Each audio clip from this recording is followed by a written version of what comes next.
Mata रे गो भाई ଛାତି ବଜାଉଛି ମେଡିକାଲ ଚାଲବା ମରି ଯାଉଛୁ ଏମିତି କାହିଁ ହଉଛୁ ଏମିତି ଦୃଶ୍ୟ ମିଳିବ ଆରେ ଆମେ କଣ ତମ ପାଇଁ ଠିକ ନୁହଁ କି ଆମ ବାଳ କଳା ବାଳ ଡରୁଛ କାହିଁକି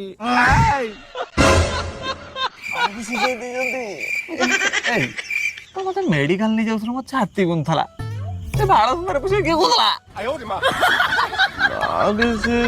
ଝିଅ ଦିଟା ଭଲ ଲାଗିଲେ ସୁନ୍ଦର ଥିଲେ ନା ସେଥିପାଇଁ ମୁଁ ଗାଡି ରଖିଦେଲି ମତେ ତ ମେଡିକାଲ ତ ମୁଁ ନେଇ ଯାଇଥାନ୍ତି ଦେଖେ ଦେଖେ ଦେଖେ ଦେଖେ ପୁରା ସିଝି ଯାଇଛି ଆରେ ଆଖି ଆଉ ଖୋଲୁନି ରେ ଖୋଲୁନି ଆଉ କହିଲୁନି କଳା ବାଳ ଲମ୍ବା ବାଳ ଘୋଡା ବାଳ